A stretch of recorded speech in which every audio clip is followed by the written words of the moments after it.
Hello and welcome to the Smash Masters podcast, episode 86, 86. where we talk about collision repair, PDR, everything in between.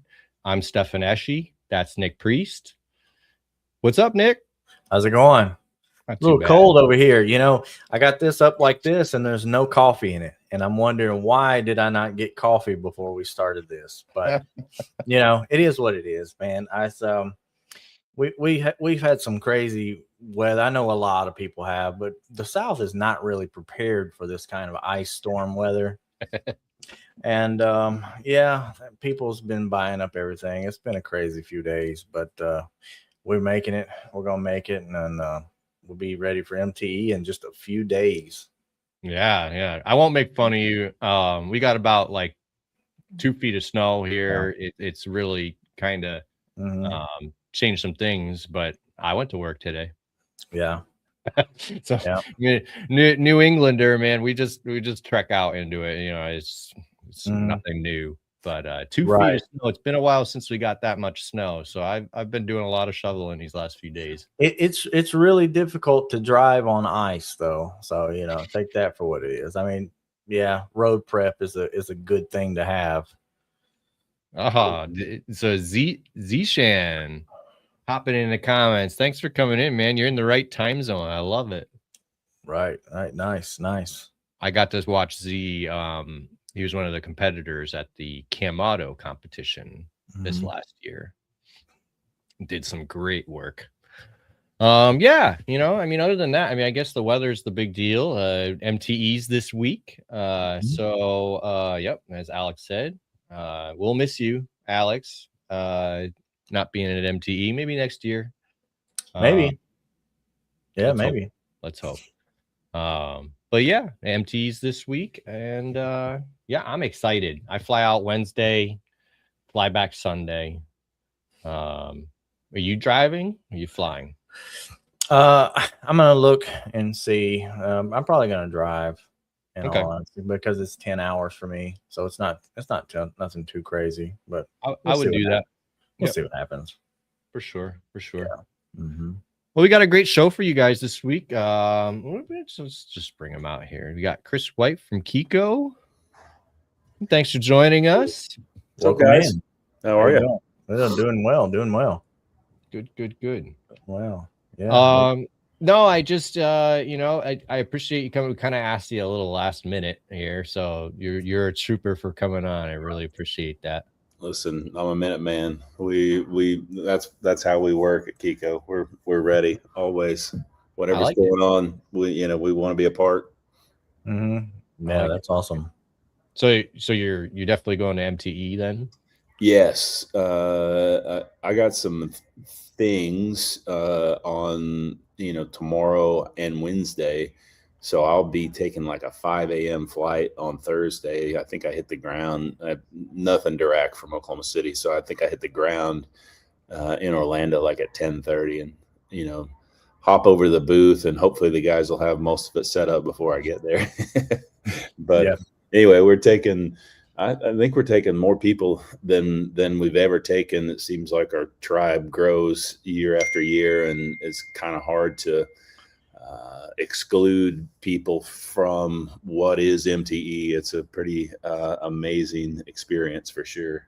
And you guys usually have a pretty good size setup at MTE.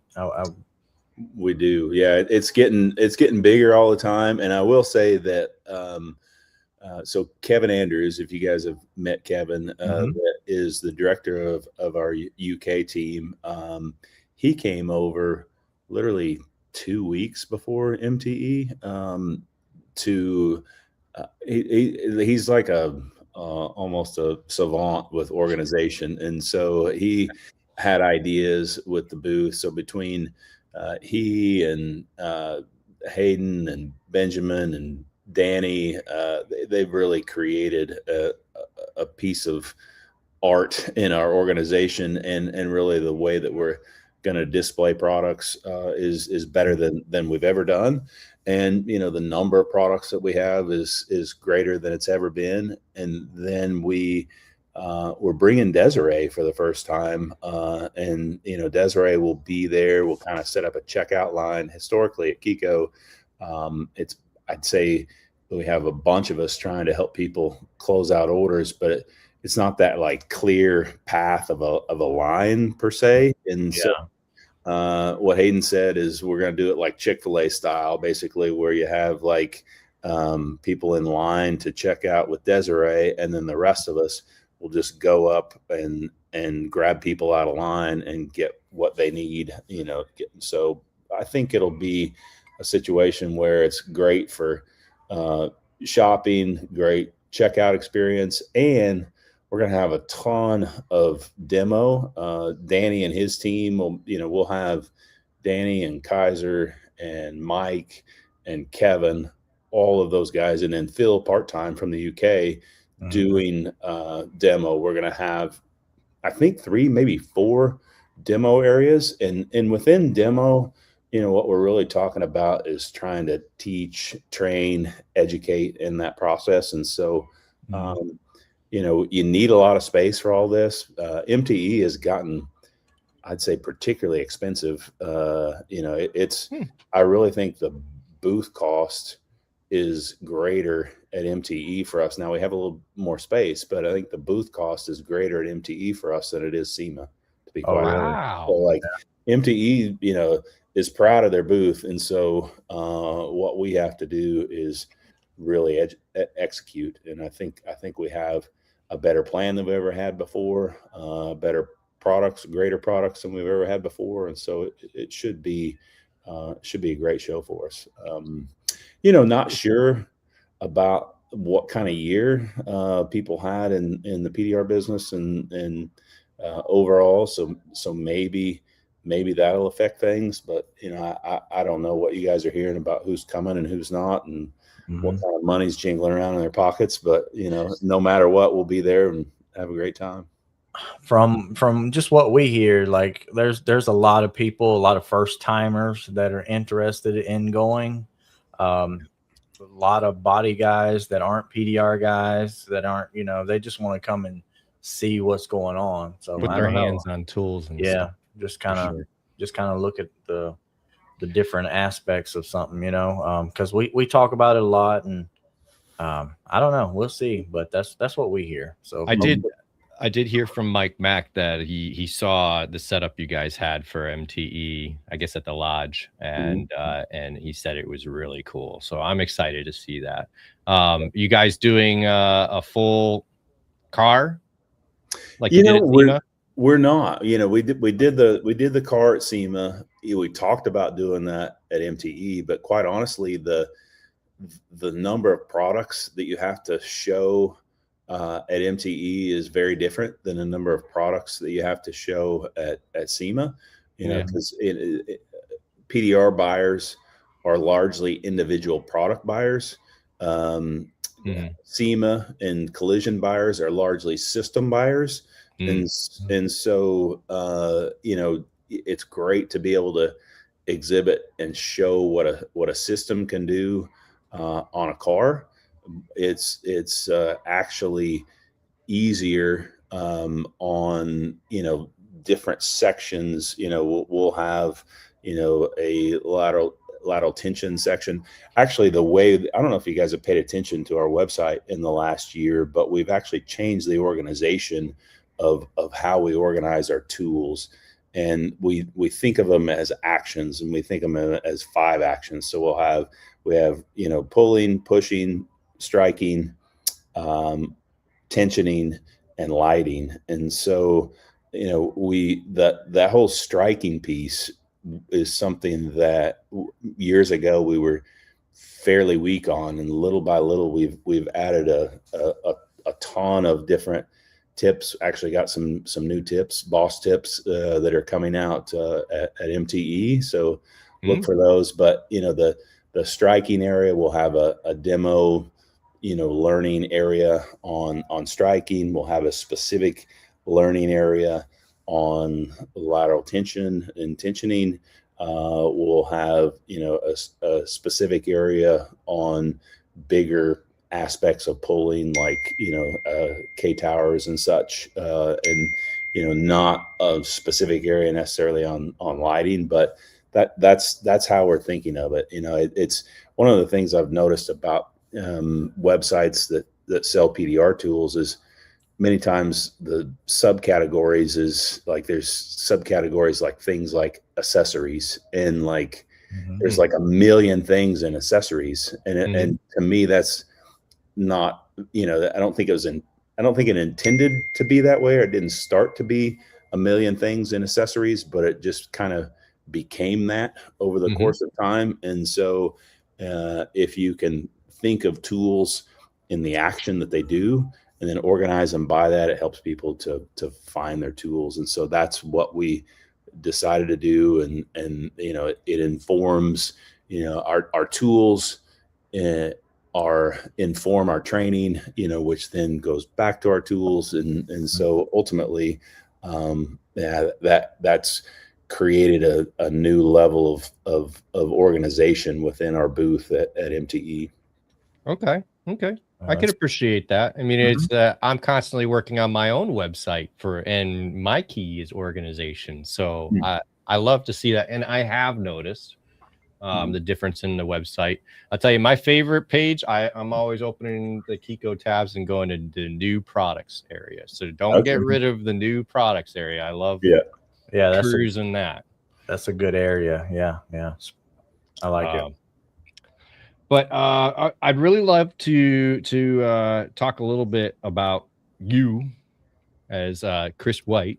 I want to know, do you have any background of working on cars at all? Zero.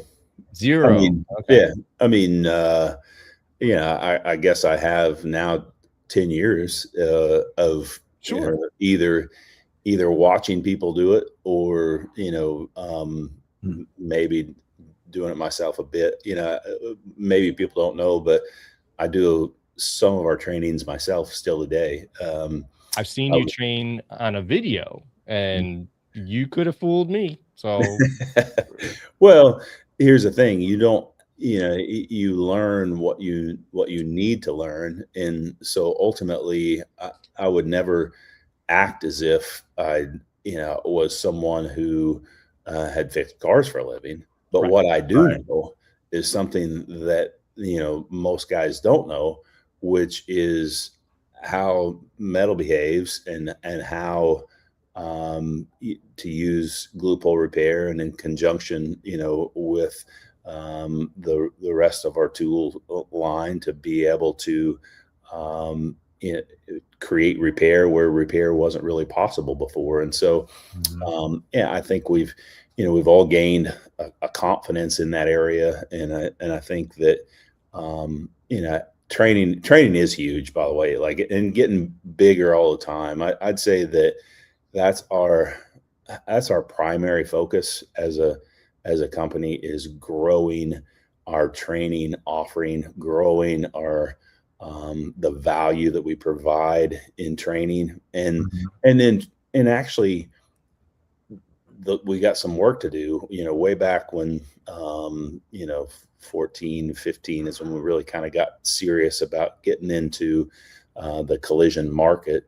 But, at that time, no one believed what glue pull repair could do for their vehicles, and they didn't believe in it as a true process, and they weren't really willing. No one was willing to spend money on it at that time. So we had to sell glue pull repair before we sold KECO. Today, with training, I'm convinced that whether it be technicians or the shop owners, or really the entire collision industry, does not invest enough in themselves to grow their skill set. I think that the average, obviously your podcast speaks to both the PDR market and the collision market. I think both could do with investing more in themselves, but my personal opinion is that the PDR market has, put a lot more into investing in themselves than collision has, right? I mean, like, when you talk to people about, when they were trained, they point to some time in the past, and maybe it's 10 years, or maybe it's 20 years, or maybe it's 30 years. It's kind of like, hey, when did you go to high school? And people point, and so like there's this, you're in school and at some point you graduate. That's kind of the mindset of our society. But the truth is we never graduate. We should always be learning. We should always be investing in ourselves. And so that's what we're trying to do is change that mindset. But part of the reason why the mindset's there is the value in training in the collision industry just hasn't been high enough. The bar has not been high enough in the value of training that people are bringing. And so we're trying to change that. That's our primary focus. And I think that is what separates us, and we've talked about it, we talked about it before the show started, that, there's people that copy our tools. There's cheaper tools that kind of halfway look like ours and act like ours. But those people are never going to invest like we invest. They're not going to train people like we train people. They're not going to try to build people in the way that we're trying to build people. And so ultimately, the way to compete with that isn't to try to change who you are. It's to lean into who you are. We want to be, however good we were at training before, we want to be better. However good we were at developing tools and investing in new tools, we want to be better.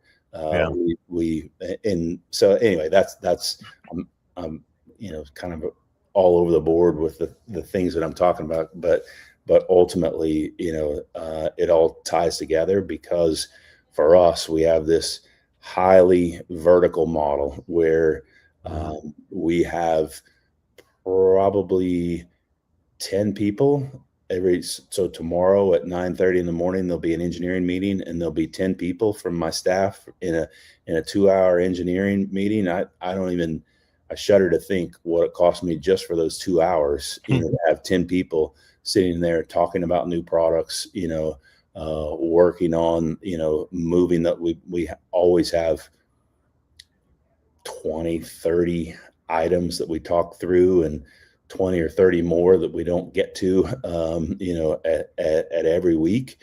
And the idea, the vertical model of having ideas, then manufacturing those in our own plant, and then selling those direct to technicians, and then going in and training direct.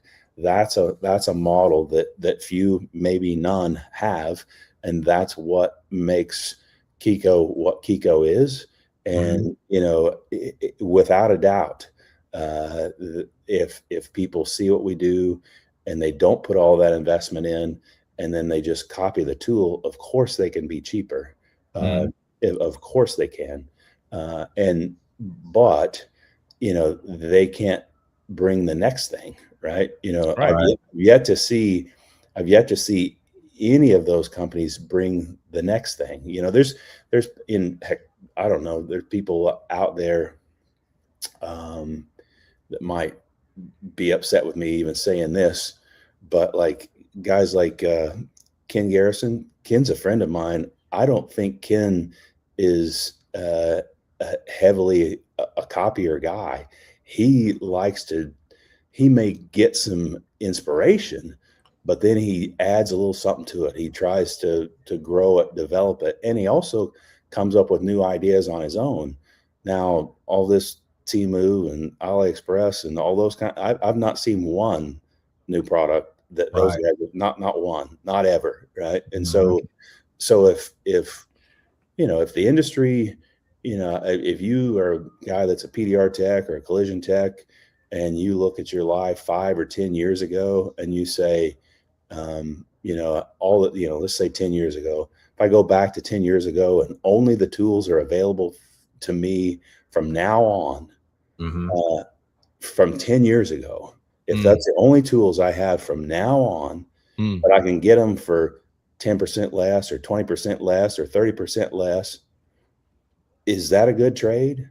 or would I rather have access to continued innovation, people that never sleep in trying to continue to make my job easier and better, and pay a little bit more for it, right? I mean, that's really what we're talking about. For sure, for sure. I like to say, and it was a question I had for you, and you went and answered it already. But I like to say that the difference between Mr. Garrison and the Timu, we have the difference between innovation and just plain copying.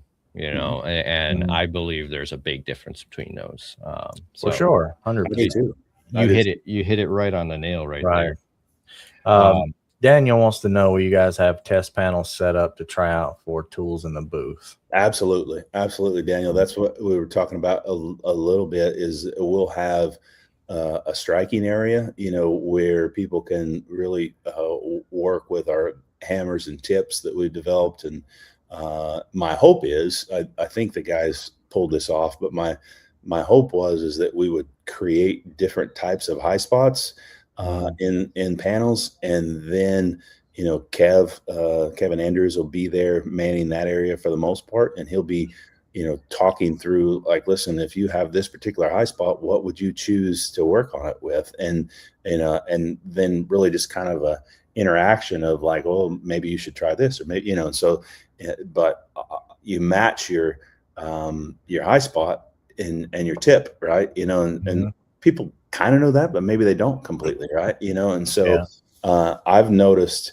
the tips that we've developed and the hammers that we've developed, man, does stuff ever lay down, just cleaner than what we've ever had. The biggest, it's so hard. The innovation in striking takes really getting under the hood and really paying attention, to the nuances of what one tip can do versus another. And PDR guys are willing to geek out on that. Collision guys, maybe not so much, but that we'll have one demo area. Daniel set up to work on that. We'll have another demo area set up to really talk through lateral tension and look at the tensioning tools that we have. We'll have another demo area that's really more dedicated to bigger, heavier pulling, like K towers and such. That's cool. I had a little question, like, when you guys are doing training, like, over the years, have you ever had a tool or something set up and then kind of put it in training and had to kind of like readjust some things just because it wasn't really doing like the development phase? Without a doubt. So that happens more often than I would like, to be honest, so, and that is one thing that, at KECO, we talk about our core values, and we call them the we are's, and as we are honest, we are committed, we are encouraging, and we are winners. Well, that honest piece, that's the one. And when we talk about that, it's not just the difference between telling the truth and telling a lie. It is transparency, to the point of vulnerability, so that you can begin to build trust. And so, that is what we're talking about there. We want to be completely open and honest, with all of that. Right. That's got to be a huge successful piece, and taking these tools maybe before they hit market and just testing them, and going all over like you guys do in all these body shops and testing, trying them out, seeing what exactly works and what don't work. It is, and that's the stuff that Dan, having people like Danny and Mike and then all of our great ambassadors, that's we say, listen, like, if it doesn't work for some reason, you got to give that back to us. We have to know so that we can fix it. We have to be honest with it so that we can fix it. And, that level of transparency has created this conduit. Like I always say, it's like the thing at the bank where, you stick your check in and goes up, and then they give the cash and comes right back, right? So, but that doesn't, if you're not willing to be honest about the problems that you have, then like that line's broken, right? Right. For sure. we have to be honest about what we can and what we can't do. Yeah. And one more thing, while we were talking about body guys and PDR guys, you mentioned that PDR guys kind of geek out on a lot of this stuff, and body guys are, some of them may be like, okay, this is cool. Some of them may not be. What have you seen a reason maybe why that is, or any interest in that particular thing? Well, I think there's a number of reasons. I do think that within the collision industry, there has been, I think, pendulum swing, right? And I think that, the pendulum swung way too far to replace and replacing everything. And then when that pendulum swung too far and everybody began to replace so much, you start losing, the skill set of repair. And so I do think that, when we first started with, hey, we're cleaner, we're less invasive, we're better quality, but then we started teaching and training, people started telling us, well, yeah, you are cleaner and less invasive and better quality, but like this metal movement, this idea of metal flow, like this has been lost in the collision world, and they need it back. OEMs, hey, you keep doing this, keep shouting this from the mountaintops, because it's been lost. And so there's, we do have a responsibility, and we're executing on that responsibility to help bring back, that skill set.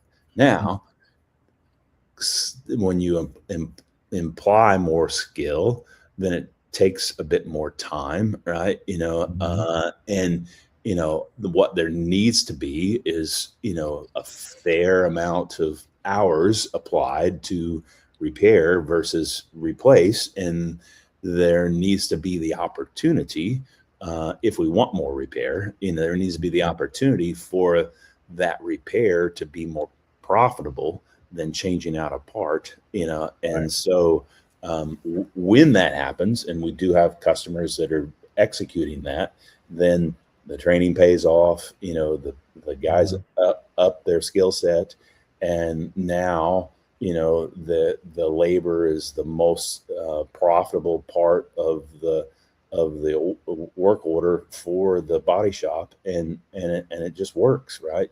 But there, for you guys know as much as me, or maybe better than me, that system tends to be broken from time to time. But when that can work, it allows body guys to start thinking that way more. But really, at the end of the day,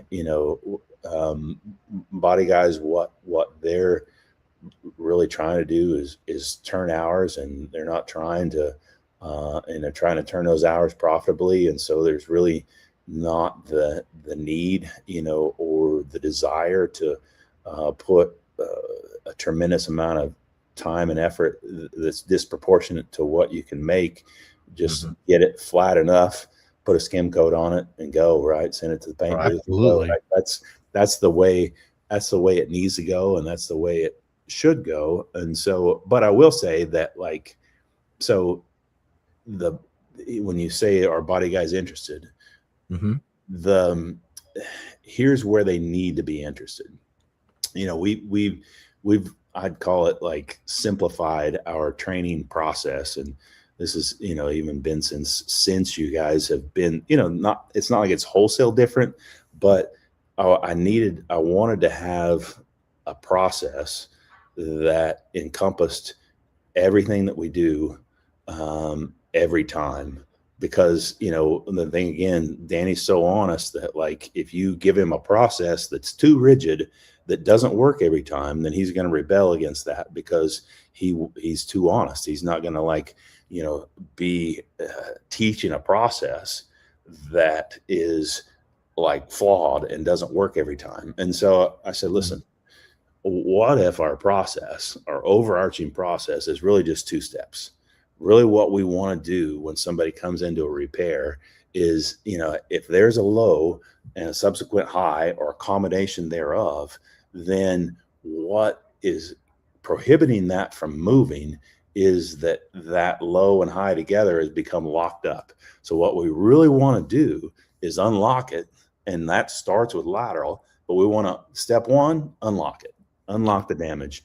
Now, before we had lateral, we were pulling and we were knocking down at the same time. That we were making these double action moves. There's just different ways to do it, but we're trying to unlock.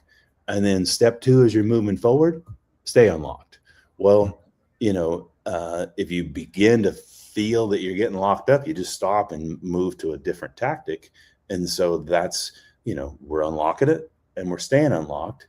And so, but as you move toward a flatter and flatter panel, the biggest difference, and even say sharper damage and such, the biggest difference in staying unlocked is striking, because you have to be able to attack those high spots, because that's what's locking you up. It used to be that, guys would, say, listen, this glue won't stick. And it's because they weren't following the 6 C's. And so, still we have people that don't follow the 6 C's. We give them the 6 C's. But now some people will still maintain, hey, this won't pull. Well, it's because they started pulling and pulled and pulled and never knocked anything down. And it just got tighter and tighter. And there's a high here and a high here and a high here. And there's still lows, or the appearance thereof. And so now, what they have to do is unlock it. Right. And so that, people think that lateral tension's, difficult. That's the easiest thing there is, to learn, is being able to how to apply that lateral and how to make those big moves to unlock. The harder part is unlocking that smaller damage. And so that's why we've put so much time and effort into developing our striking tools, and then also into our training program, where it's like, hey, come see us for a week, because you just really can't teach everything you need to know about striking in a day or two in somebody else's shop. Right. Anyway. For sure.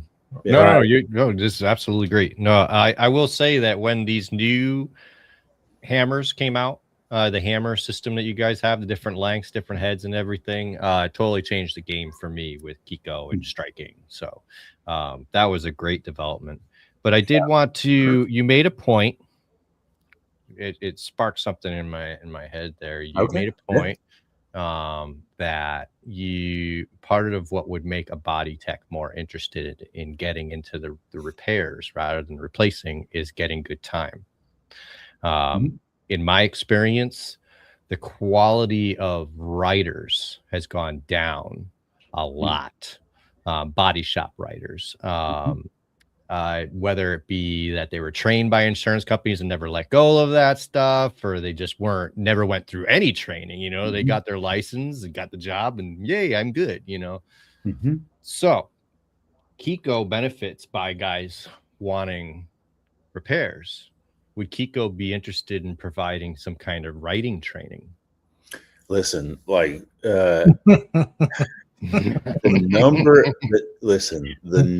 of people that are bringing up training for estimation to me in the last 18 months is staggering, and so we've started moving that direction. Matter of fact, between myself, Danny had some input, Kev had some, had some input, we were working, we've got kind of an initial presentation, because I've been asked so many times, and you're exactly right. That's the reason this is why I know the pendulum is swinging back from replaced. Right. It's because it's not because people are wanting our tools and our technician training, because they've been wanting that for years.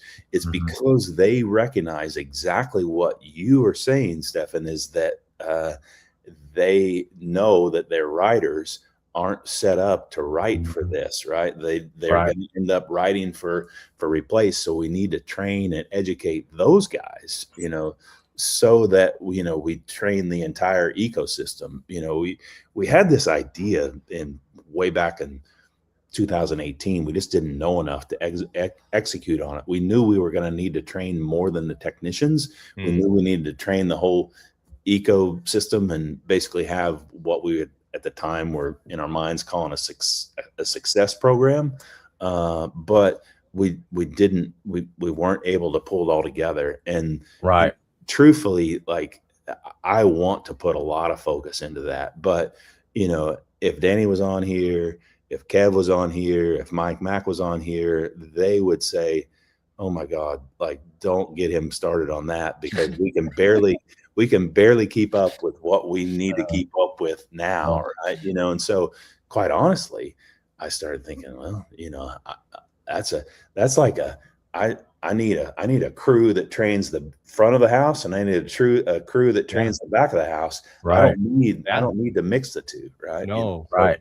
For sure. So, like, without a doubt, that is, I think, a massive opportunity for us. There just wasn't enough like data out there in 2018 to kind of feel that to the fullest potential anyways. I mean, now there's enough data out there. You could run and go at that and make a good stab at that and create some good out of that.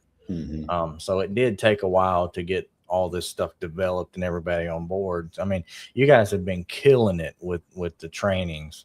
Like, every time I open up Facebook, like, there's somebody training somewhere, and just like Brandon, Danny, Mike, I mean, everywhere. And that's cool to see that. And that's why I asked, how are the body guys becoming interested in it versus, the PDR guys? Because they have to, like, it has to be boosted.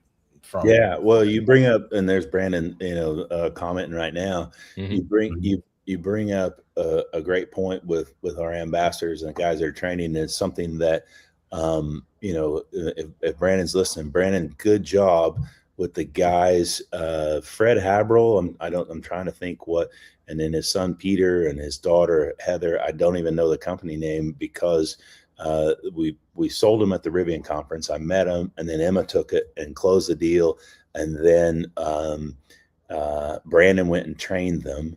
And I'm getting ready to go do a speaking engagement with CarStar in Scottsdale in February.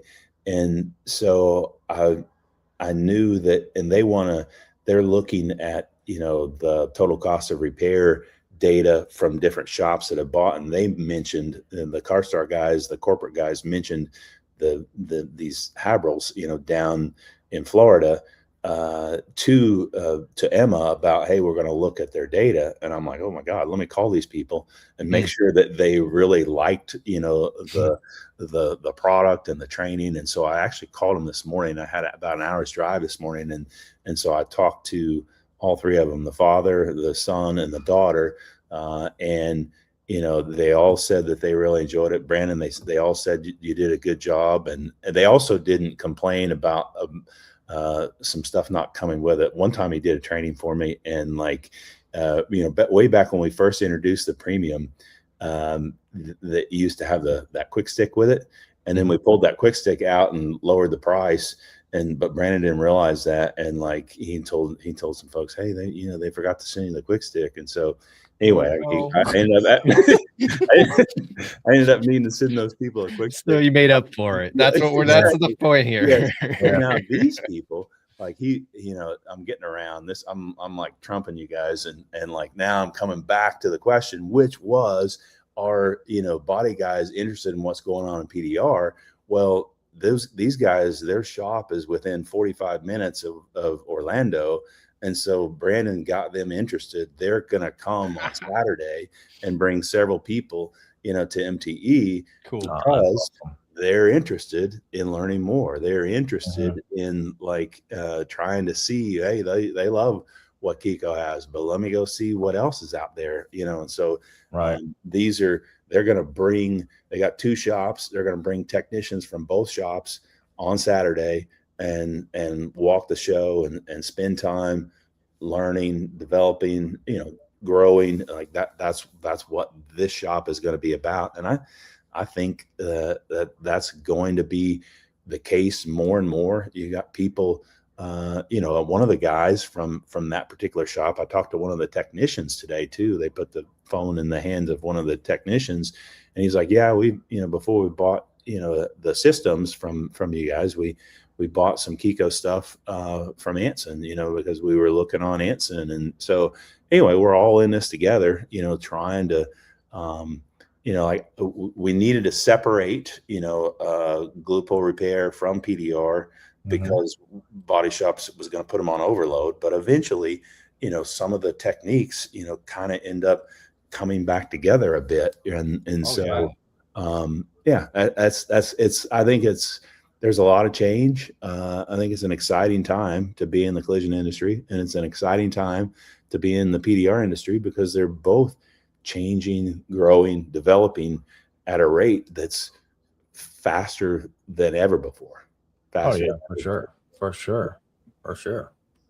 Couldn't agree more. One of the questions I had for you was about the 6C process. And I wanted to know how that was developed, and then if KECO started training shops before having that process. Yeah. So yes, the way that was developed was, way back when we first started, 2009, we started with the hail tabs. I'm going to give you as fast as I can get you there. 2009, we started with the hail tabs. We, like 10 or 11, where you got super tabs now, and PDR guys are like, hey, you need to go to the body shop with that, and then we start with robos about 11 or so, and then we go to centipedes at about 12, and then actually, and centipedes were designed to keep from having the high low of lining up a bunch of crease tabs. But they were so flexible that they still do that. Yeah. And so it was Jonathan Van Fontaine that I met at a trade show, and he loved the centipedes, and I was getting mixed reviews on them. And of course, we didn't have the level of research and development that we had today, and the level of immersion in both PDR and collision then that we have today. And so I was like, hey, why do you like those so much? And he said, well, because they're great. They pull, the whole crease. I'm like, well, are you sure? Some people don't like them. He's like, well, I made this adapter, and he pulled out a metal adapter, right? That he had made to give it, to stiffen the thing, right? And so then we chatted, and I told him the first time I met him, I said, listen, like, I need your help, right? I mean, you have a better understanding technically of where I know where I want to go, but I don't have the understanding to get us there. And so I need your help. And, we worked together for, I don't know, years and years, right? From about, 12 or 13 to regularly till 18 or 19. Now I've forgotten where I was trying to get to with where were we? What were we talking about specifically? So I was asking how the 6C process came to be. Yes, right. So we started, and then so Kenny Austin joined us in 2018. Kenny does, he's got his own business now. He doesn't work with us anymore, but Kenny was a great marketer, really great e-commerce mind. And so, we started getting a lot better at telling our story and getting our systems out there to collision shops. Right. And so then, but as we were getting them out there, PDR guys kind of understood glue, or so we thought, so we didn't think we had to teach anybody or train anybody about glue. But then we were getting some negative feedback, like, hey, this glue won't stick. And so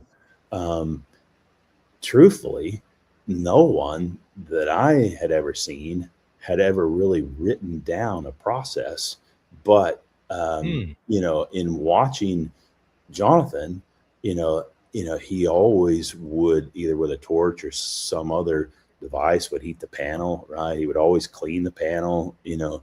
And so truthfully, what I did was just didn't go to work and sat in my home office for 3 or 4 days and wrote and put together the 6 C's and started teaching and training that, you know, from that point forward. And it was basically just taking what I'd seen Jonathan and others do, and then testing it, tweaking it, trying to put real temperatures with it, you know, because again, like, you know, fundamentally, there was the idea of, hey, it needs to be clean. Fundamentally, there was the idea of, hey, we need to heat it up, you know, both the tab and the panel. Fundamentally, there was the idea that, you know, you stick it and you have glue all the way around, a nice glue bed, and then you wait for it to be cool enough, right? And so then we just tested that, you know, we're, you know, in the plant, you know, to kind of put temperatures around it. And then I just wrote the process myself and we started training to it. And again, like, there's what we always try to do with any process is I call it extracting the simplicity out of the complex, you know. And hopefully my friends from my car aren't on here, but like, I've had arguments, you know, or, you know, not arguments, just discussions on, like, you know, like creating simple process, you know, that, and basically I had people tell me, well, that's easy for you. I mean, it's just not that complicated, you know, what you guys do. I'm like, I think it might be a little more complicated than you give it credit for. We just have found the right outline, right? You know, when you find the right outline, you know, there's tons of detail buried within it, but people don't get lost. That's why, like, when I said, you know, Danny and I started getting along a lot better, you know, when I said, hey, can we just agree that it's unlock and then stay unlocked? And then, you know, and that way it's, you know, now you can, so again, like, you got to find, you know, you got to find simple process and try to really drive that home with great consistency. But anyway, you know, there's been, you know, we've had a ton of technicians over the years that have been, you know, instrumental to our development and understanding of the process. And then, you know, we are a manufacturing company. I've got a engineering background. I don't really consider myself an engineer, but I suppose I can think that way. And so, you know, we developed and continue to develop methods of glue pull repair that others hadn't really ever thought of before, right? You know, so and that just that continues from this point forward, basically. But you know, the Jonathan, you know, Van Fontaine was huge in that for several years, and you know, really the face of our company for a number of years. And now he's, you know, building his own thing and doing well. And you know, in a way we still work together, and in a way we kind of compete. And you know, but man, you know, guess, you know, when companies compete in building products and trying to make better products, you know, maybe I win some and I lose some, but guess who wins every time? That's the technician.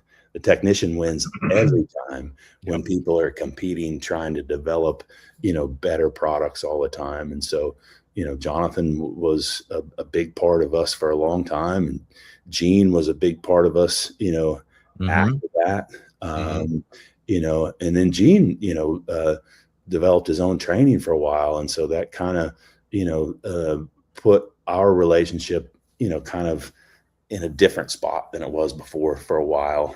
Sure. Now, quite honestly, I've been asking Gene to try to, get back involved and try to, help us more. He's doing our presentation at MTE this He's year. excited for that. Yeah, well, I hope he is. And I don't, there's other things. I'm not going to talk about it yet, but there's, something else in particular that I think Gene's going to help us with, and I'm going to be excited about. And, so, and then of course, then we had Danny, but ultimately, here's the thing about, those situations of, me as a company owner, and gosh, I've got, at different times through the course of these years, I've had 50 to 80 employees. I got 60 something employees now, across the globe. And, that there are things, that, one person's responsible for, and there are things that really a group's responsible for. But like, ultimately what I'm trying to do is just bring everybody together to move us forward, so that we can grow. Right. And so, I think that, in those people that have worked with us, that don't work with us as much anymore, I think that, when Jonathan started working with us, I don't think people knew who Jonathan was very much. Right. They also didn't know much about KECO. Right. So, KECO grew because of Jonathan's help in the area of collision repair and PDR, and Jonathan grew. Right. Were it not for his time at KECO, he might not be in as good a position to be successful with his own business today. Right. Gene, he obviously had, he was given marketing seminars and things like that. So people knew Gene, but when Gene was the face of KECO, people, you guys didn't know Gene until he was KECO Gene. Right. And, that helped, I think it's, and gosh, I've had times with, the guy Kenny that I talked about. He was my right-hand man for, a few years. And quite honestly, like, the guy's, way better at anything he sets his mind to than I'll ever be. But like, when you start having success and you have people that are a part of it, what can happen is, you worry about, well, who was more responsible for this or that. And when in fact, like, it's not, what's really important is that both are growing, right? The individual is growing, and the company's growing, right? And as long as the individual's growing and the company's growing, like, that's the best recipe, right? And at the point where, an individual can't grow as much as they need or want to, associated with a certain company, then man, what they need to do is go out on their own and go do that. Right. That's kind of the, I think I've seen more of that, because I'm not, I wasn't a technician when I started. I had to have help. Right. Right. So, and then, whether it's them or whether it's me or the rest of my organization or a combination thereof, we have had success. And so when you have success, then everybody's proud of that success, and everybody feels, that they were a big part of it. And, like I say, you want to see continued growth. And that's where, like with Danny, that's one of the things. I think he gets tired of me continually telling him, listen, like, where are you at? How are you doing? I want to make sure that you feel like you're growing. I want to make sure that you feel like you're moving ahead. And he's like, dude, like, it's good. Like, you're taking great care of me and everything. And I'm like, no. I want you to know how, important you are, to me and the company. And I want you to know that I know you've grown personally since you've been associated with my company, but my company has also grown since you've been associated. And so, let's just try to keep communicating to keep that in balance. And, when that gets out of balance, that's when I just got through watching the whatever that Dallas Cowboys documentary is, with Jerry Jones and Jimmy Johnson and all that. And, when success starts to happen and, two people want to focus too much on who was responsible, that's when it splits up. Right. And so you gotta try to do your best to get outside yourself. But guess what? We're all, by nature, selfish human beings, and so it's hard to get outside yourself. But but like things like this, and I know, Stefan, you wanted me to talk a little bit about these things, and I'm more than happy to talk about these things, because I do think I have more of these kind of formative relationships that have moved KECO forward, but then changed over the course of time, that maybe other people don't have those, or maybe other people don't talk about them. I don't know, but I can tell you this, we've had a great degree of success, in the last 15 years in KECO, and there's been a lot of people involved that still help us, even though they're not here today, and but there'll be people that come alongside tomorrow that will help us more than I ever imagined they might as well. Right. It's just we want to breed that environment, where we're always constantly growing, and the company's growing, and people within the company are growing. So yeah, it's important to keep an open mind to those around you. You don't know who is going to be the next step in your process and your help. It could be anybody. So that's good to keep an open mind like that. Daniel Graham wants to hear about new products. Okay. Yeah. What Daniel Graham wants, Daniel Graham gets. Yeah. So we have, for MTE, a few different products. Does he already got them loaded up? Okay. I just have your new products page. So. Yeah. So within the lateral tension, we'll have, I don't know if they've released it yet, but we're gonna have a generation 2 K power coming out, and so in reality, what we've done is change the angle a bit of those legs of the K power, which makes it to where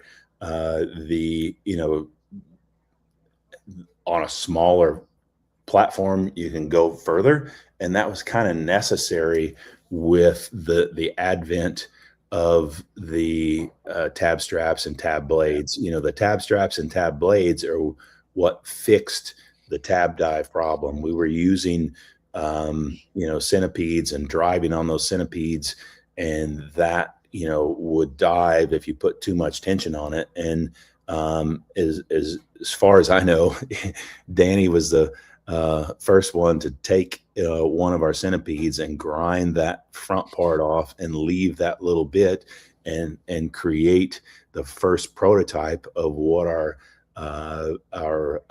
tab strap is. And that's made a huge difference, but it makes you need just a bit more open stroke. And so rather than grow the tool, we've changed the angle of such. And so that's what we'll do there. We've also created some potential for replacement parts in the wear items of the Gen 2 K powers. You do have wear items, and so what you need is to be able to replace those wear items rather than having to replace the whole tool. So that's another part of what we've done with Gen 2 K power. But then really largely it's the tab straps and tab blades and all of those areas that you can apply lateral tension with different types of tabs. So that's one thing. We do have a whole new series of tips that we're calling Boss tips, all different sizes and finishes in stainless steel and some and peak. And then we have what we're calling our Robo Beam, which people love our K-Beam Junior. People love our Robo. So just sort of bring them both together is what we're doing, because when it comes to the difference, particularly with PDR guys, but also collision guys, when you're lifting with a Robo, the feel is so much better than turning a knob, right? Right. So what we've done is give the platform of a K-Beam Junior a Robo sitting on top, so that we can have that feel, really. And so that's coming.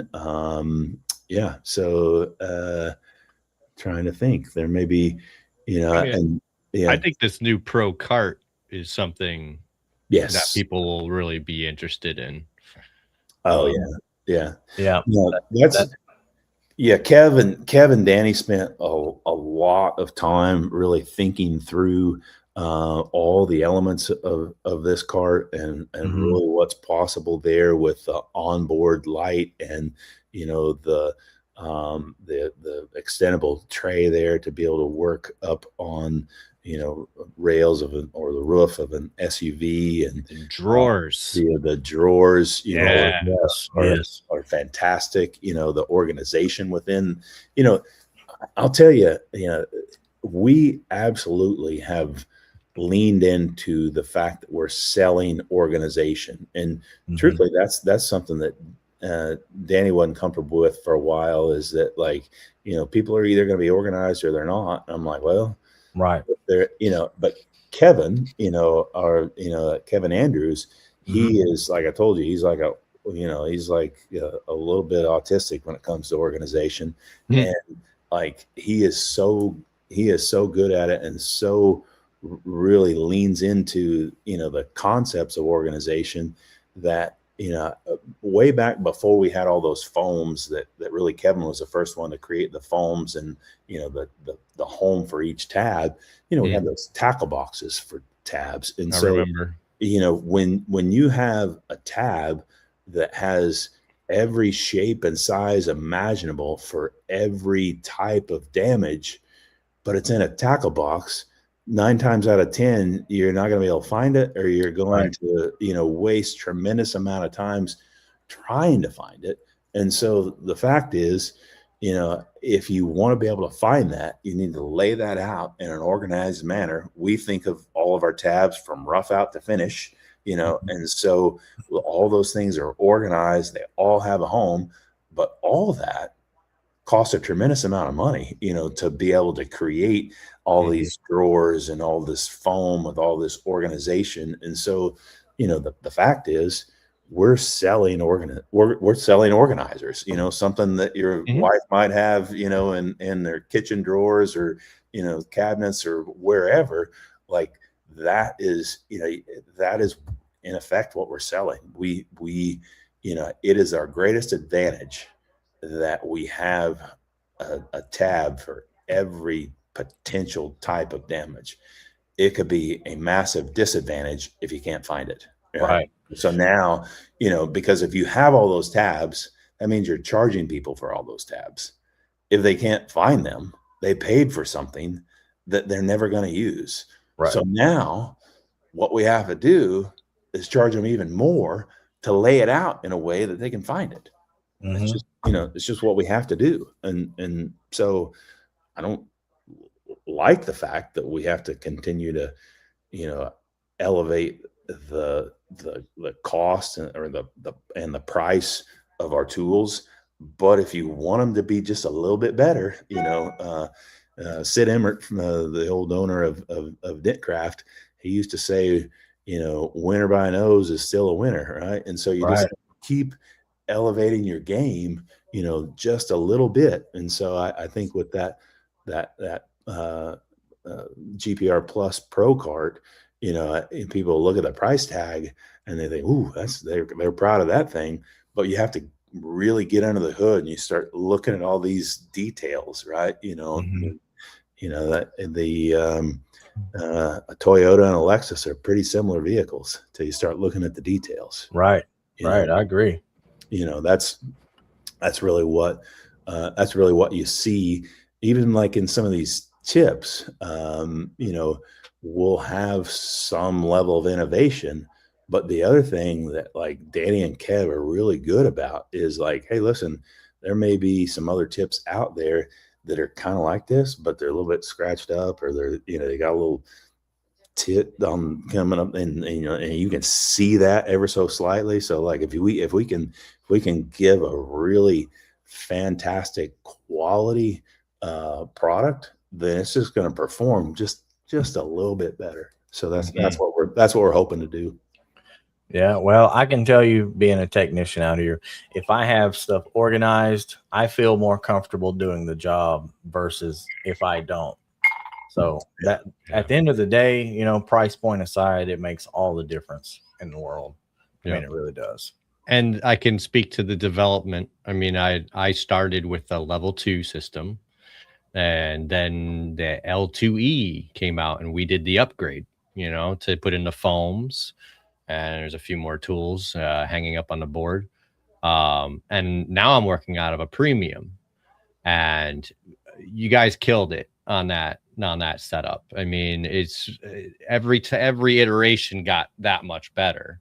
But the premium, I'm truly just able to pull that system over, work right out of it, easily put everything back where I found it, you know, still have room.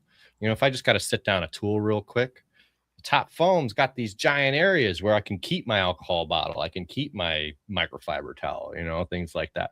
Anyway, just from experience, it's working. It's working. Well, you know, that's the, you know, like truly, you know, those, when you have all those people in that engineering meeting, and it's, you know, like I said, Danny and Kev, unless they're doing something else, they're in every engineering meeting, and that's what they're, oh God, look at that. Oh my God.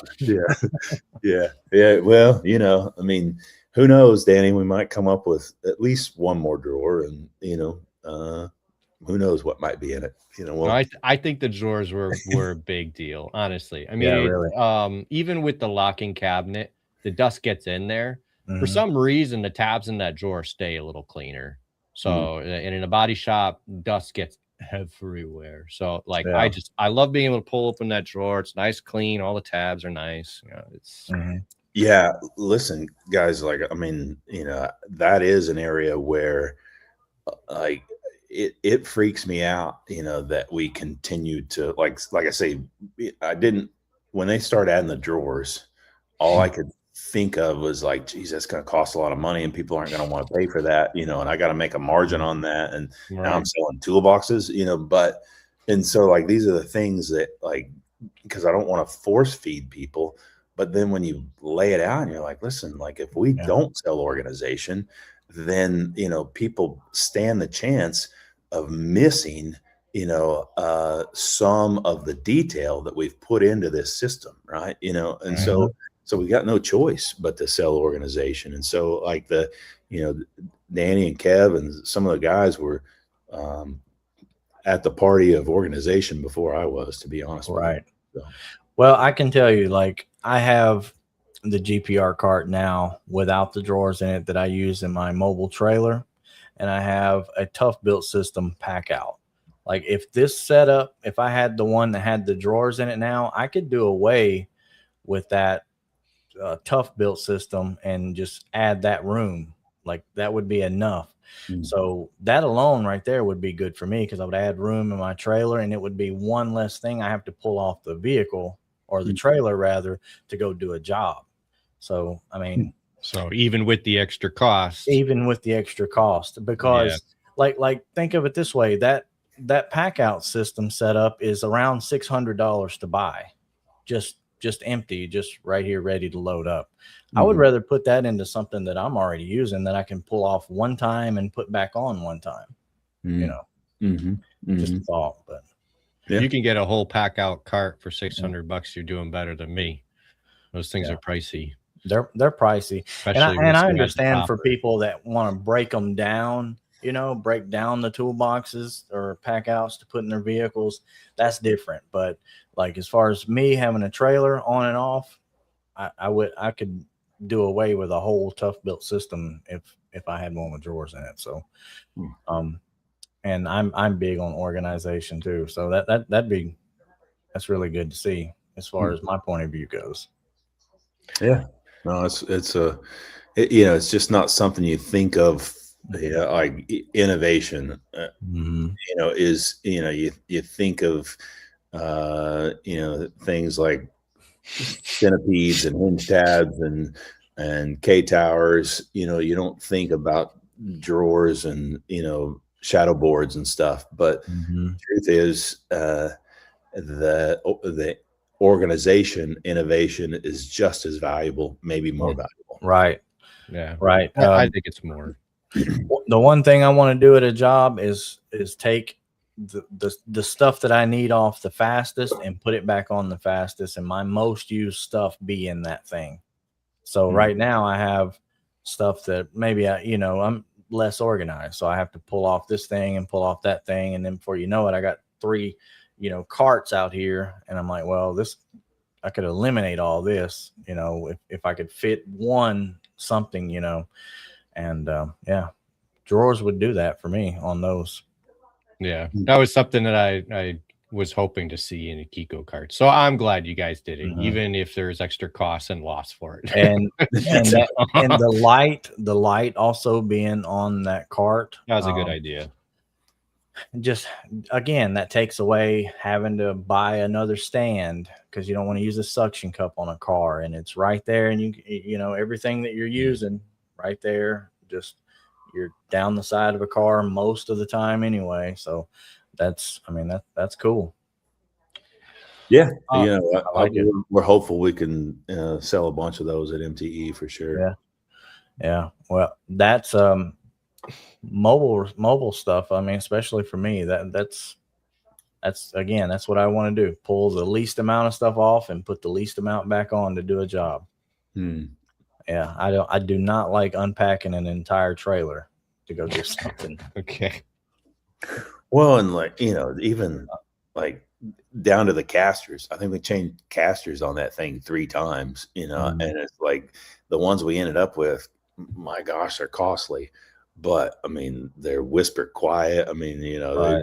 they just, like the others, with all those PDR rods and stuff, I mean, it's kind of clangy anyway. And so if you put a nice caster under that, you've made a huge difference in like your psyche, because it's not quite so like freaking distracting, when you start rolling that thing across the floor. Yeah. Well, my current boss, who I gave my notice to, I'm going out full-time PDR March 1st, but he's interested. Thank you. He's interested in one of those pro, the GPR Plus Pro carts, because there's some guys in there that are watching me push stuff and they want to push stuff, and so he's happy with the KECO stuff. So he's planning on giving you guys a call on that system for sure. Nice. But, nice guy. I met him at the Rivian conference. That's right. Yeah, you did. Yep. Yeah. It's no, he's bought into it. He's really I mean, we just got to show these guys what's possible, and just me being in there using my tools and everything, he was all in. He was, I got to send some guys to training. 3 guys just came back from Oklahoma. I think he's planning to send 3 more. So awesome. Yeah. Awesome. Yeah, Very that's cool. really good. That's really good. One of the things I think I'm going to do with the training in Oklahoma is, I've threatened to create our own financing company at some point, and I think I will at some point. But I think what I'll start with is financing training for people, instead of having to pay that big amount for the week, putting them on a program that, it's so much a month, for so many months. Be easier maybe to get more people to come to Oklahoma for the training. But anyway, we just want to keep trying to make it easier for people to experience the training and invest in themselves, and then up their game, right? Right. As That's smart. if their skill set's growing, then their paycheck's going to be growing, without a And doubt. these body guys are used to paying what, the $40-$50 a week for those tools that they're buying. So no, this is good. It was a point a PD Tech made recently when he was complaining about pricing of tools going up and everything. And I pretty much flat out just said, listen, dent guys are cheap. Y'all are cheap. So body guys, we're buying this stuff that's crazy expensive, $25,000 toolboxes. And he said, how the hell are you doing that? I said, they give us a line of credit. Right. You pay weekly. And Right. it doesn't matter what it costs. I need that to do my job. Give that to me, and that's it. So that PDR tech turned around and he just looked at me. He's like, maybe we should start buying things on credit, like as PDR techs, and stop complaining so much. And it's like, yeah, you can afford it, so so yeah, no, it's that's, I like what you're saying, and offering the financing for training is a big thing, because that's the number one thing I hear from guys is that they can't afford the training and their boss won't send them, and then they feel like they're lost and they just can't do it. They're just, oh well. Yeah, and I think that motive takes a toll on them to where they don't want to learn the setup at all because of that one reason. Like they don't even want to get into it. And because we tell people a lot of times too, well, you can buy some of the stuff individually, but they're like, well, I don't know what to buy. I don't know if I get this or that. Will I ever use this? And my money's going to be gone if I spend $500 or whatever on it. Is it worth it? Not really, And they don't want to piece it all together, because if you buy the system, you get it at a better price. So then they, see, anyway, it's just, those are the things that we hear from the guys that are in the collision world, so but I mean, we're well over an hour now. I don't want to hold you too long. Is there anything that you want the small Smash Master world to know before we end the show? No, I would say that, Dan and I were talking about it the other day, and it's like, I think he said this, and I feel the same way, like when guys, like you that, were in the collision business and then, learn PDR, and now, Nick, you're already out on your own, and Stefan, you're going on your own. Danny said it this way. He said, I respect the hell out of those guys, right? I mean, because they're taking risks and they're growing and developing. And so, and even now, even with what you guys are doing, with this podcast, more people see it than you think, right? More people are watching it than you think. And so, and truthfully, I think, just in the little that I've watched you guys, individually and together, you're growing a lot, right? I mean, I see it, and so I just, no, nothing I need the listeners to know other than like, keep listening and keep watching, because, there's a lot to learn here. And I appreciate the opportunity to be a part, and want to just encourage you to keep learning, growing, and doing, and good luck to you, Stefan. I know it's probably scary, but also very exciting, right? So yeah, definitely a mixture of those feelings. It was. I can absolutely say that. No, I really appreciate the kind words, but I truly appreciate everything KECO, which clearly you have a huge part of. So it's I like to say you guys changed my world and my life, but I changed my life, but you guys were a key factor in that, in a spark. And it was the KECO training, half day KECO training from Gene Fetty changed my life. So that's awesome. Well, for the longest, here's maybe this is a good place to leave it. For the longest time, I railed against like the thoughts of like mission statements and all that crap that people put on walls or whatever, because I don't think they really mean it. But ever since, the last, I don't know, maybe it was 2 years ago, maybe it was 3 years ago now, time gets away. but we decided that what we wanted to be about, and again, we want to sell tools. We want to sell a lot of them. We want to sell training. We want to sell a lot of them. We want to make a lot of money. We really do. I'm not saying that this is like a freaking volunteer organization, but when it all goes, when it all goes down to it, we want to do that, but we want to help people. And so the way we say it is we're building a brand that builds people. And so to hear you say that, Stefan, is something that, tomorrow at 8 a.m. when I meet with my leadership team, there'll be a section of our meeting that talks about headlines. And I'll tell them, Stefan said, hey, this company helped me change my life. Right. Mm-hmm. And so boom, check mark, building a brand that builds people. That's what we want to be about. Right. That's a cool thing. And those little plaques back there going through the training and all that stuff, that might be a small something, but it's really cool. I have mine. You can't see it. It's just right here, but we can look at that all the time and be like, you know what, that we did that in 2024. That was one of the best trips that we had during those years. And we went to a lot of places. You guys are killing it as a big part of me growing. So, and like Stefan just said, so yeah, I love it. I like seeing it. I like going back and looking how far I've grown and watching these videos and stuff. For sure. As Eldar says, let's glue pull. It's super cool. Yeah. That's right. There's the ending right there. Yeah. All right. Thank you very much, Chris. Thank you, everybody who's watching. I really appreciate it, you all. And I'll see a lot of you this week at MT. Yeah, we'll see y'all. Look forward to it.